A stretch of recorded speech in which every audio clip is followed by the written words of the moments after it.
We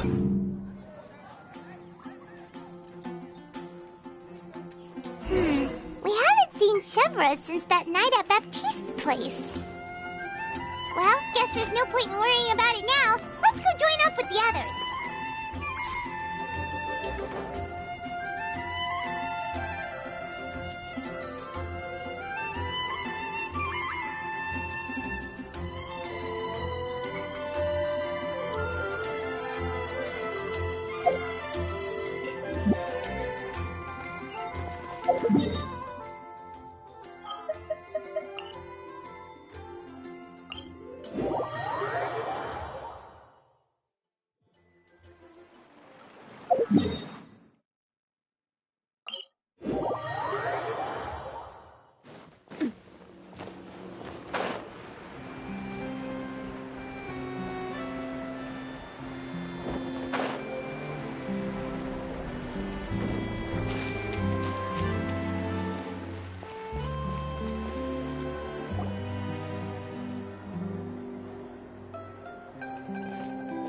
Good morning!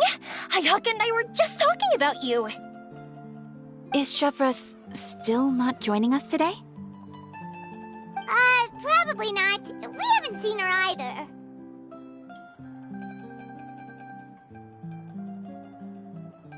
Huh? That's such a pity. Director Farina said that we've only got a few small scenes left before wrapping up the entire thing. She even said that she'll get me into a couple scenes, so everyone will have a chance to shine in front of the camera. We were also planning on having a victory feast once we're all finished filming. You can join us, right? If only Chevros was here. I still haven't taken a photo with her.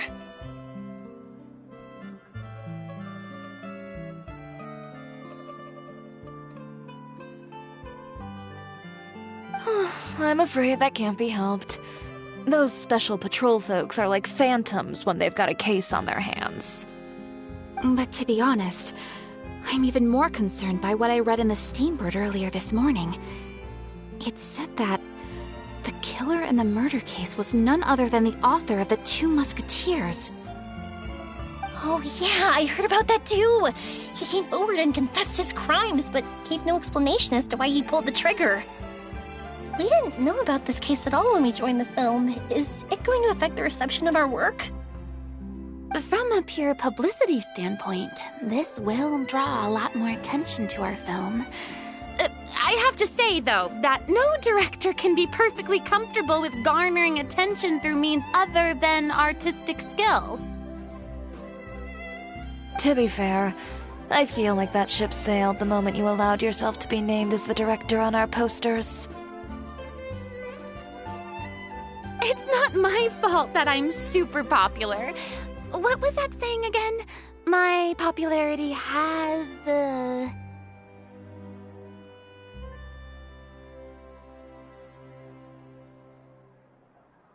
Sunk to an all-time low? spread to the four corners of Tibet.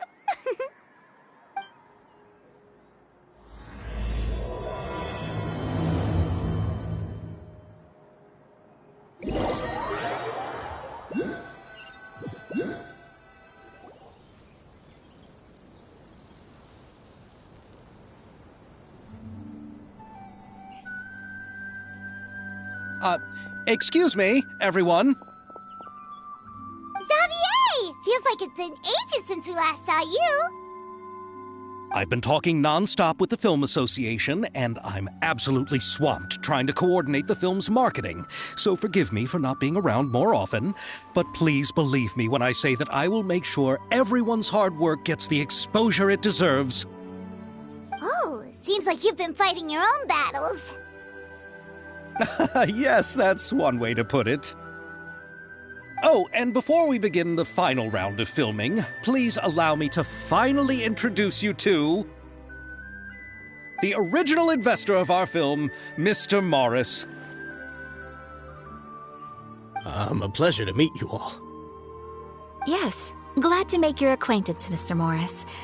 We've heard about the issues you've encountered with your financial situation, and genuinely hope that things have taken a turn for the better. Oh, well, the situation has indeed improved somewhat. Don't worry, Mr. Morris. Accidents and last-minute challenges happen all the time. There's no need to blame yourself over it. The good news is that we're almost done filming now, and I would even say that this is the best story I've ever seen. Is that so? I see, that's great news. All right, now that we've gotten all the pleasantries out of the way, let's get this show on the road. We'll mostly be filming typical people and scenery from the streets today to improve the sense of environmental ambiance in some parts of the film. Oh, and there'll be a cameo for Mr. Kamisato and Miss Yoimiya as well. They'll be used to show outsider perspectives on the fates of the two musketeers. That's right. Ayato should be here any minute. Excellent! Then let's start with the scenery shots. Camera and clapper loader, you're up. Yep, we'll be ready. Remember, all we need are some wide zoom shots of the streets. If you happen to find some particularly lovely patches of flowers and grass, feel free to grab some close-ups of those as well. Ready? Lights! Camera! Action! Okay, now move the camera slowly. Try to focus on that flower. What's wrong? Just adjust the focal length a bit. Something the matter?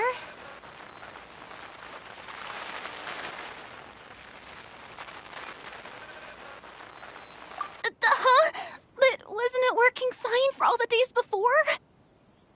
Veronique, can we try a different camera? No problem. How about this one? All right, let's give it another try. Lights! Camera! Action!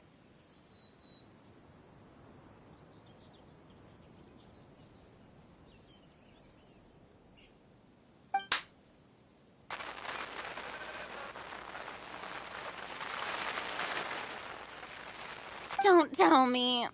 This one is broken too. Veronique, do we have any other spare ones we can use? I'm afraid we only brought these two today. What? Then go find a workshop to get them repaired right away. Oh, and you too, Bono. Go find our spare camera in the warehouse and bring it back to the set. On it. Greetings, everyone. My apologies for the delay. Is something the matter, Ayaka? It seems like there are some issues with the filming equipment today. We're stuck for the moment. I see.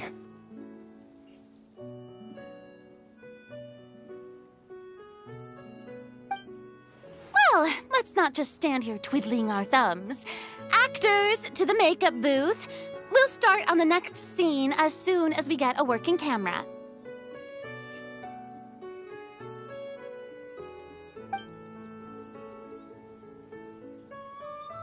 The people at the workshop told me that the part which holds the lens in place seemed to have fallen off. That's super strange. It was perfectly fine just yesterday. Well, no time to dwell on that now. Let's get back to filming. Ahem! Quiet on set! Places, everyone! Lights! Camera! Action! By the way, have you heard about that recent murder case? Yes, I have. It seems that they've caused quite the commotion in the city. I heard that the chief of the guards is so mad about not catching the culprit that he's about to explode. Oh? I find that quite hard to imagine, considering how he already looks most days. Director, we have a problem. Oh, we're in the middle of a take! Couldn't you wait until we wrapped up this scene? No, Director, our film, all the finalized film that we've been keeping in the case has disappeared. Oh, wait, what did you say? Mr. Bono, Please, take me to where the film was kept right away. I'm coming too. No, Yoimiya, you have to stay here. Oh. Okay, listen up. Everyone who's not working on this current scene can go with Bono to look for the film.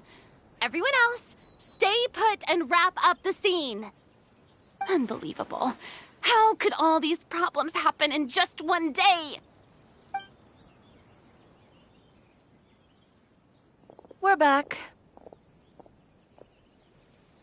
How did it go? Did you find the film? We found it in the sewers. Huh? In the sewers? Is the film still okay? We discovered it just in time, so we should still be able to salvage it. The others are checking now to see if we lost any specific scenes. Oh, you scared me for a moment there. I nearly thought we had lost everything.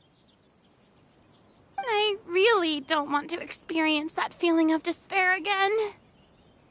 Okay, but who could have stolen the film and dumped it there? Could it be, some competitors working on other films? But if they wanted to harass us, why wait until the last day? Okay, we don't have time to really look into it right now. Let's strike while the iron is still hot and wrap this thing up once and for all. Yeah, let's finish it.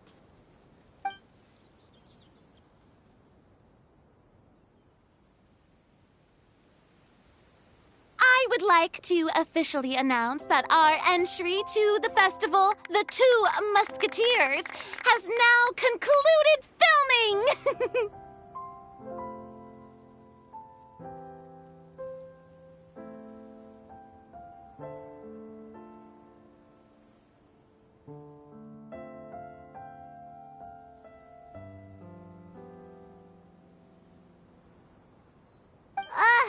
Paimon is spent. It's so late already. Even though the filming process proved to be extremely challenging, everyone provided valuable and unique contributions to the final product. Thank you all for your dedication and support. And just like Director Farina, I would also like to extend my most heartfelt thanks to all of you. Really, you've all helped me so much. All right. Let's save the awards speech for later and hopefully also get some rehearsals in before the real thing.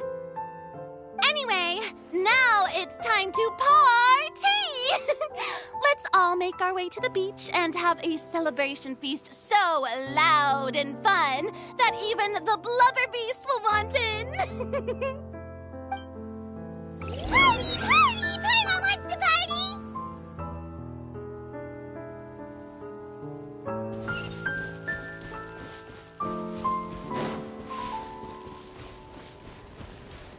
Whoa! This place is hopping! Everyone's finally getting to relax after wrapping up the film! Let's go chat with someone!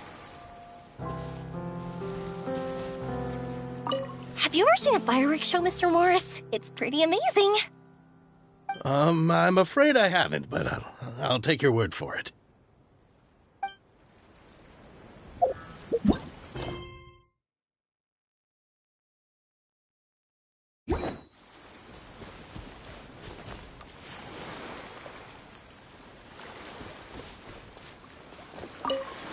Oh, this is turning out to be quite the party.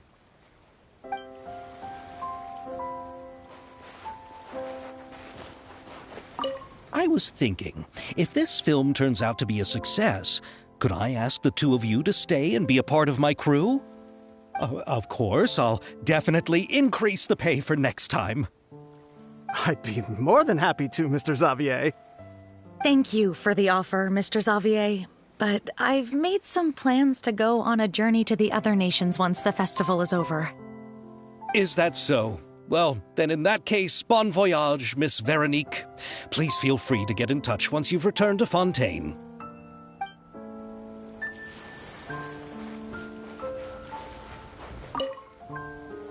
Farina!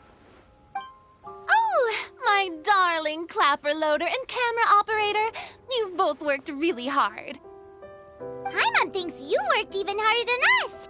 Honestly, Paimon was getting a little tired of playing with the clapperboard by the end of it. Worst of all, Paimon started having dreams of you shouting, "Lights, camera, action!" into Paimon's ears. The actual dream can't even start until you've yelled that. Hey, if anything, shouldn't I be more grand and delightful in your dreams? We've been through so much together, and that's how your brain remembers me? That's not Paimon's fault. We've just used the clapperboard too much lately. Anyway, what's most important is that we've wrapped the film. I'm pretty confident that we'll take first prize. Hey, no need to mention the official name. Wait, now that you mention it, if we did win the prize, would Farina just get a statue of herself? Come on, I don't need that kind of attention. Xavier can accept the reward on our behalf. But just imagine! Farina accepting the Farina Award and holding a Farina statue. I'm going back to my dessert now. You all can keep discussing that on your own.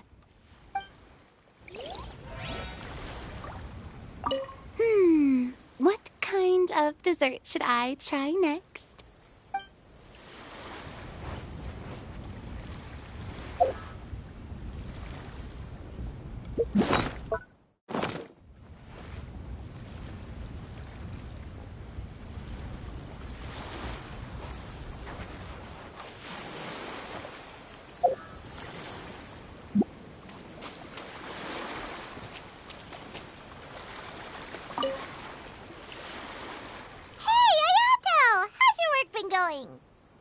Everything went rather smoothly.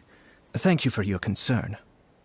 Ayato told me that we've already confirmed the dates for some Inazuma Fontaine cultural exchange events. So the next time we visit, we'll be doing so in our capacities as the representatives of the Yashiro Commission.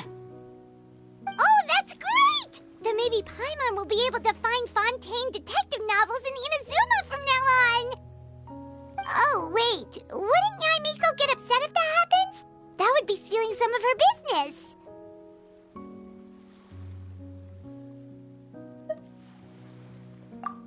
You've got a point. She's always complaining that light novels have become bland and too predictable after all.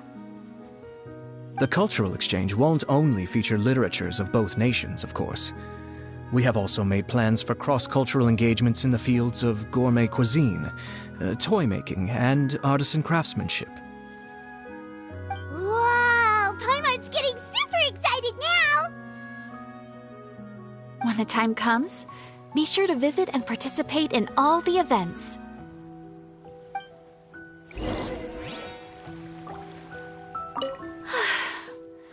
I wish we could have spent some more time here.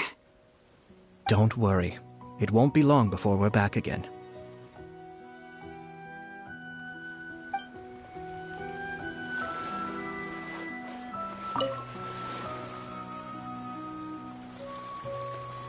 Chiori!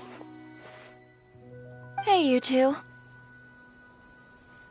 Are you not really into these kinds of big social occasions? Not particularly. But this is still better than Fontaine Fashion Week. But if this film becomes a big hit, people will definitely come flocking to your shop. Yes, that's highly likely. As long as the film can premiere as planned. Are you still worried about the case? That and all the obstacles we had to face today. You're right. It's as if all our bad luck just manifested at once. But why today of all days?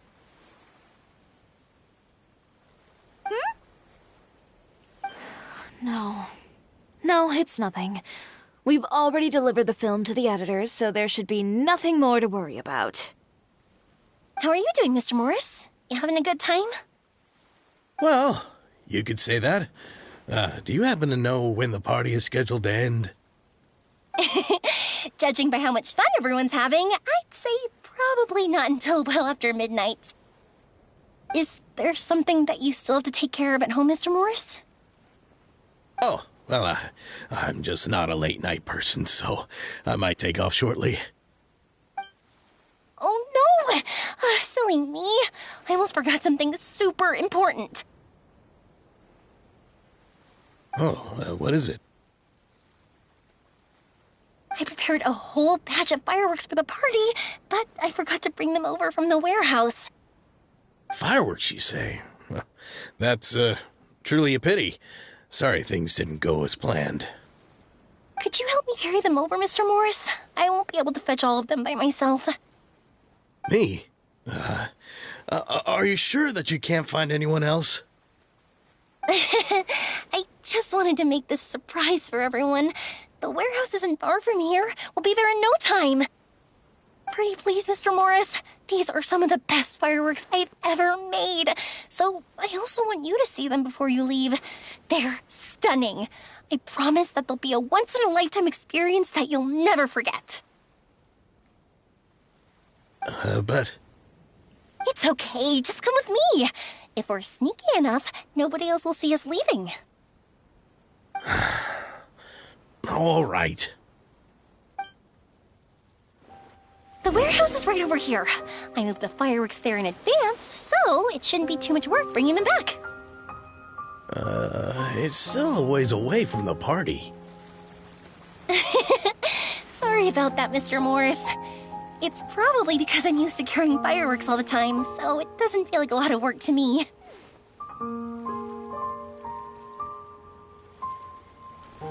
Shh! Don't let anyone else see us. I still want it to be a surprise.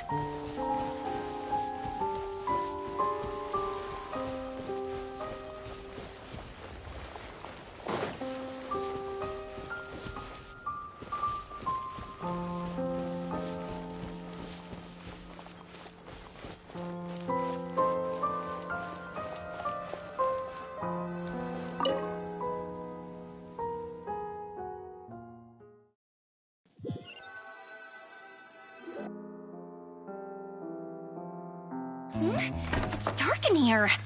Wait here, Mr. Morris. I think the light switch should be somewhere over here. Why did I have to get roped into this? What was that?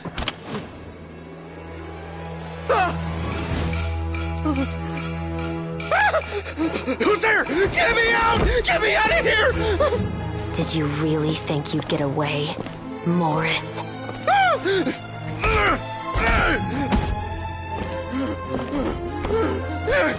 You've got the wrong guy. It wasn't me. I'm not the killer. You know, Eliza died a far more heroic death than this. She fought your assassin to the end, to save the children she had hidden beneath the floorboards.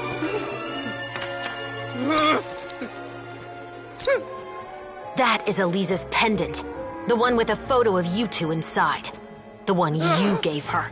Ring any bells? It's a fake! It has to be! There's no way! No way your assassin didn't destroy it, you mean?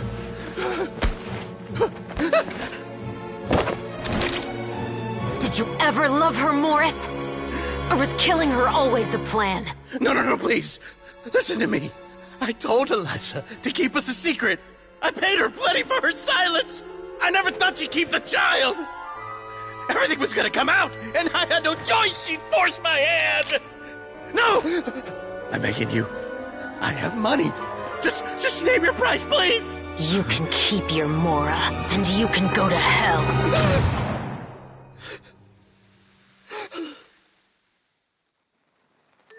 I'm Captain Shovraz of the Special Patrol.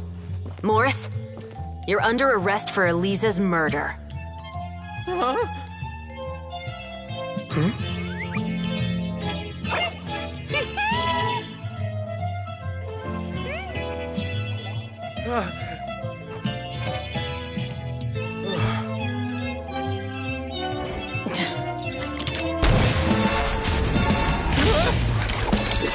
You're under arrest too, prop manager Veronique. Or perhaps I should call you the Second Musketeer.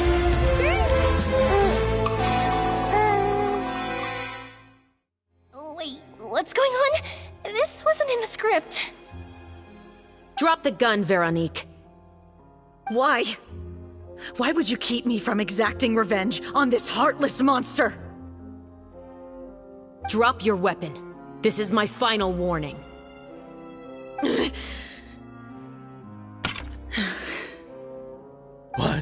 What is going on? Do I have to spell it out for you, Morris? Everything that took place just now was staged to get you to confess the truth. But this last part is all improv, of course.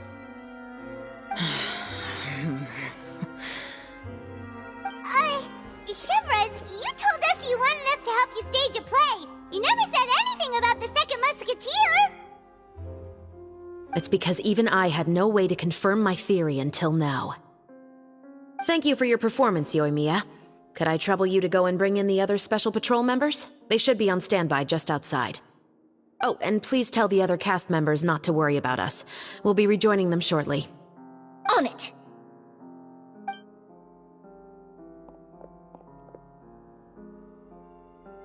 So what do you think, Morris? Care to talk about what happened 20 years ago? My patience is limited, you know. Don't force me to take you back to the interrogation room. I'd wager that you wouldn't last for more than a minute in there. With the recording we made, you have no chance of winning in court. Cooperating with us now is the most practical move. All right. I'll talk. I hired an assassin to murder Elisa. She once worked as a maid on my family's estate. She was very beautiful, and after some time I fell for her. We kept our relationship a secret and carried out an affair for some time, but it wasn't long before she became pregnant. And if my parents ever found out, they would have stripped me of my inheritance and status, driven me out of my home. I also didn't expect Elisa to insist on bringing the pregnancy to term. She even asked me to leave my family and travel far, far away with her. She believed that you were truly in love with her. I didn't have a choice. I gave her a large sum of mora, told her to leave the family and to get rid of the baby. But then years later, she sent me a letter. There were photos of 2 children, and she even asked if I could find some time to visit them.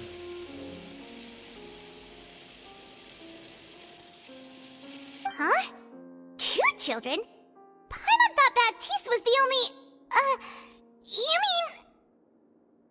Even if she had the children against your will, you could have just ignored the letter entirely. Why kill her? I had just gotten engaged to be married to an heiress from another wealthy family. So if anyone were to find out about Elisa, my life would be completely ruined. I didn't have a choice. No. You always had a choice. You just made the wrong choice. Again. Do you know how it feels to watch your mother be killed right in front of you? My brother and I were hardly even school age yet. We were hidden beneath the floorboards, grasping each other's hands like a lifeline. We were so terrified that we didn't even know we could ever take a breath. All we could do was to watch Mother try to fight back, and then collapse to the floor. Even after the assassin left, we were still too terrified to leave our hiding spot. We thought that he might come back. It was only until the next evening when we finally climbed out and gathered around our mother. But she had already become cold and stiff to the touch. You made up your mind right then and there to bring this case to light. Not only that, we resolved to get our revenge. And that's why you became the Musketeers. No, that's why I became a Musketeer. The man from before was also killed by me. My brother had nothing to do with it. I figured as much. You did? I once told these two that he didn't look like a killer to me. His confession from that night also rubbed me the wrong way. I think what really tipped me off was, how could I not feel a sense of regret in him? Huh? He confessed faster than any criminal I've ever met. But he didn't say a single word about you. He insisted that he was the sole perpetrator in the case. But after the questioning ended, I disassembled the musket we dug up from his backyard, put it in front of him, and told him to reassemble it. Wanna guess how far he got?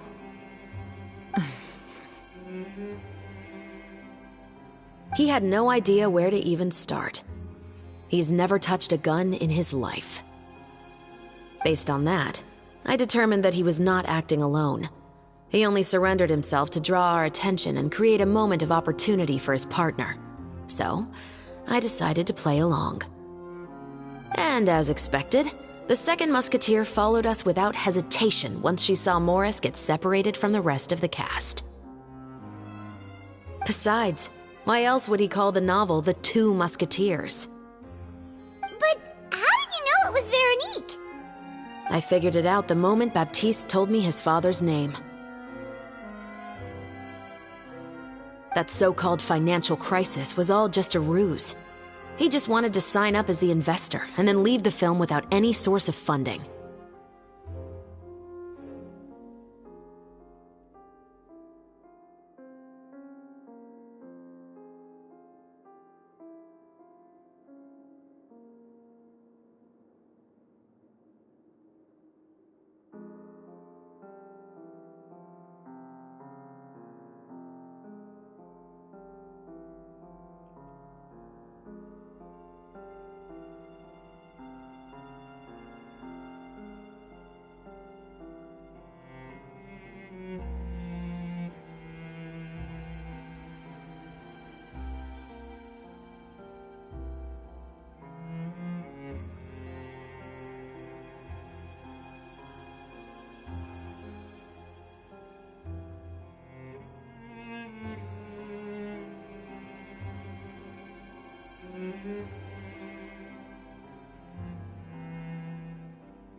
After all, he has a vested interest in minimizing the reach of this story.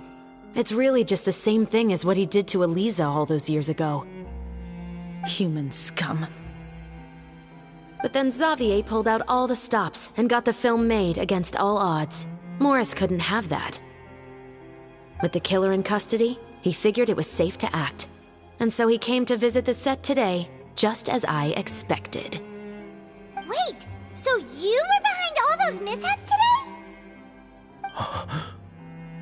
As for the identity of the second musketeer, I assumed they'd probably stay close to Morris and look for an opening. And if they already knew that Morris was the film's investor, then that narrowed the list of potential suspects as well. Furthermore, being the props manager would allow the culprit to avoid scrutiny by purchasing mechanical parts in the name of the crew. With that hypothesis in mind, I went back to check Baptiste's orphanage adoption records.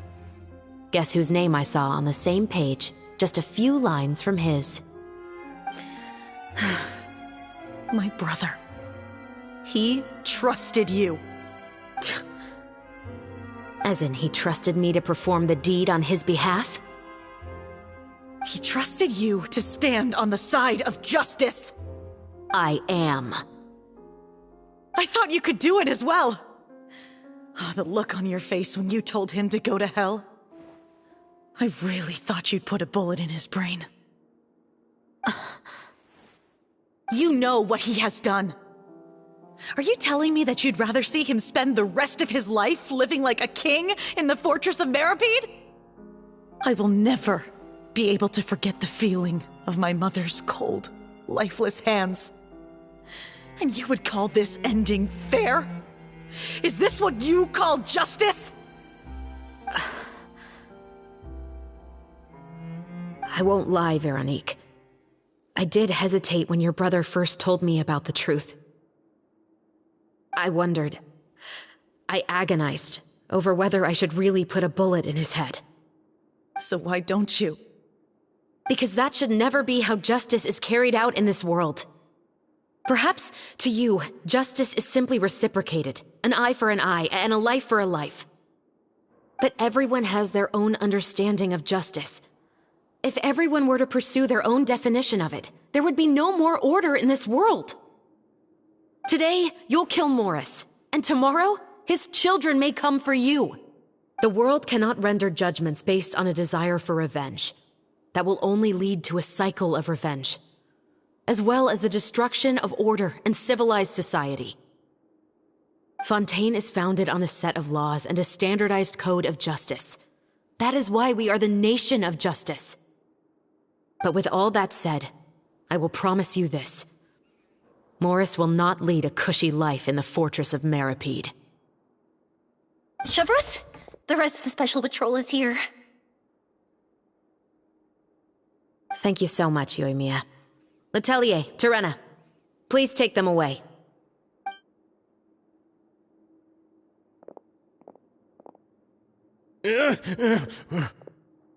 I still can't agree with your reasoning. I know. Justice has not been delivered. At least, not today. Chevreuse. Let's go. We should give an explanation to the crew.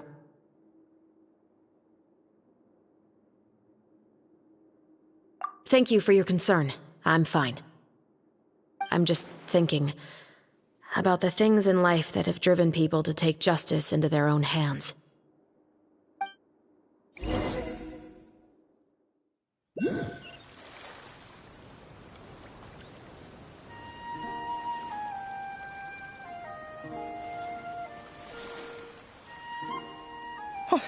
Who would have thought Morris would turn out to be... I'm at a loss of words. How could he have done something like this? I'm just glad that you're all safe and sound. Who knew that such a labyrinth of cases would be behind this story? Well, what should we do now? We have a finished film, of course, but should we still go ahead with the premiere? What do you mean? Shouldn't you be even more motivated to spread the word now that you've learned the truth? Chiori is right. I'd also like more people to see this story for themselves. But the real ending of the story seems to have deviated somewhat from the one in the script. Is that still acceptable to you, Miss Chevreuse? The call is yours. We still have time to reshoot an ending if that's what you'd like. No, it's fine as is. I like what we have for the catharsis. Romanticism is what gives works of art their appeal. Fiction is able to explore means of restitution that could never work in real life. Just like the real world, the world of stories also has its own set of rules and justice. These different possibilities are what initially drew me to reading in the first place. Sounds good to me. I support your decision. What about Veronique? Will she be okay? She will soon face her judgment alongside her brother and Morris. If I had to guess, they'll probably all be sent to the fortress of Meripede. I'll make sure to give Risley a heads up about it. Oh, you mean that kind of heads up? Exactly. Ahem.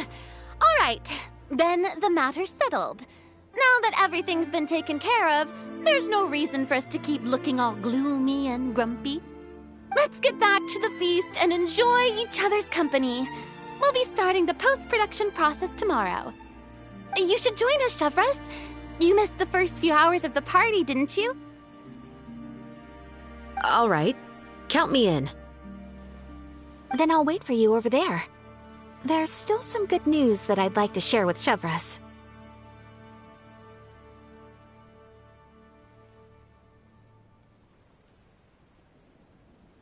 Traveler, Paimon, could you wait for me by the sea after the party ends?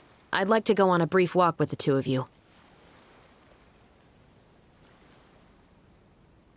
Thank you very much.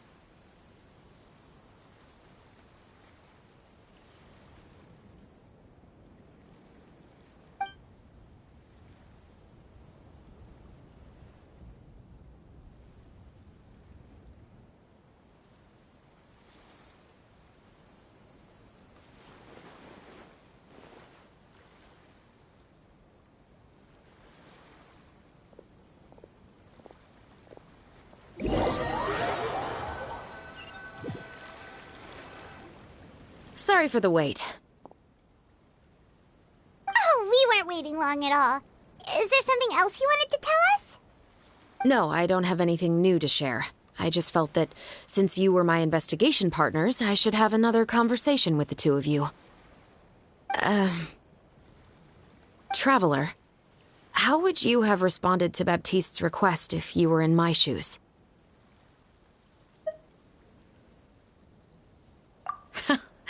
Just like the protagonist of the story, huh? Can't say it doesn't suit you. When I was young, my father often took me here to swim. We'd come rain or shine, even when it was freezing cold. He told me that swimming was the best activity to train one's strength of will. You could never give up before reaching the shore, especially when the water was cold. Oh? Why's that? Because the moment you give up would be the moment you die. At that point, I still hadn't received my vision. One winter, the chilly wind felt almost like knives on my skin, and the seawater was so frigid that it numbed my toes the moment I stepped in. I cried and begged my father to spare me from having to swim across, but he wouldn't listen. He used to be a member of the Special Patrol as well. You could say it was his way of educating his children. That sounds awful. When he saw that I wouldn't stop crying, he just picked me up and tossed me into the icy water. The bone-chilling cold took away my senses. I couldn't feel anything but fear and rage. I waited for my father to save me, but one look and I knew he'd already started swimming for the opposite shore. I realized that if I were to give up, I really would die right then and there. I used all of my strength to try and catch up to my father. Those few minutes felt longer than my whole life up until that point. I did, however, make it to the other side. I've never felt afraid about anything in my life after that, nor have I ever cried again. That way of teaching would have never worked on Paimon. Yeah, I don't think that was the right method for anyone. It's just that, working now as I am in the pursuit of justice, I still sometimes feel like I've been tossed into that winter sea all over again. The anger and the helplessness. Chevras. But the worse I feel, the more I know to never give up. The alternative would be to forever lose myself among the waves. Anyway, how about a race? Neither of us will drown, but we can still see who swims faster. You guys go ahead! Paimon will grab the clapperboard to mark the start of the race.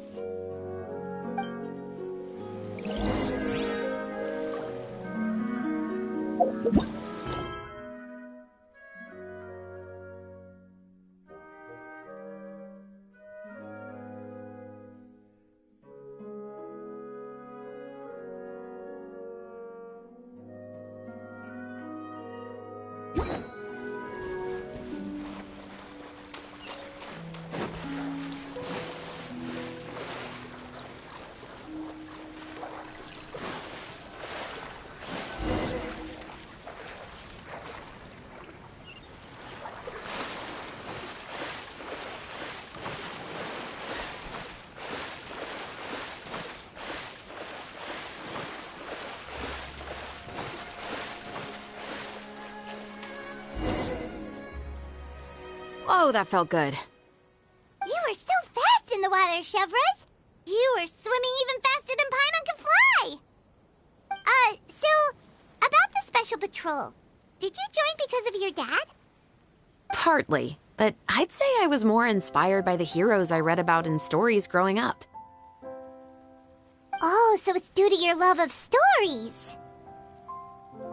Of course, it was only after I joined the Special Patrol that I learned that truth is often stranger than fiction. Come on, let's walk a bit more.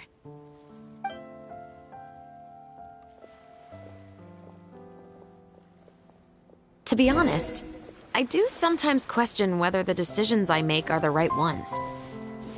But I know that no matter what, I must keep swimming. Because the only thing I've got my eyes on is the shore in the distance.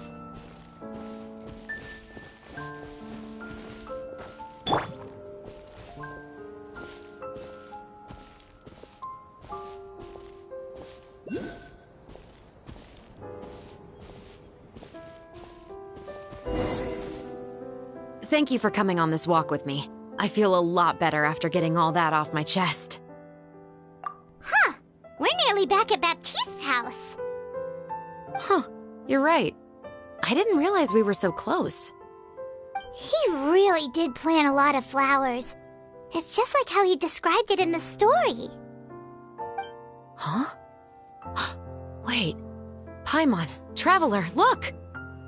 The rainbow roses in the garden. They're in full bloom now.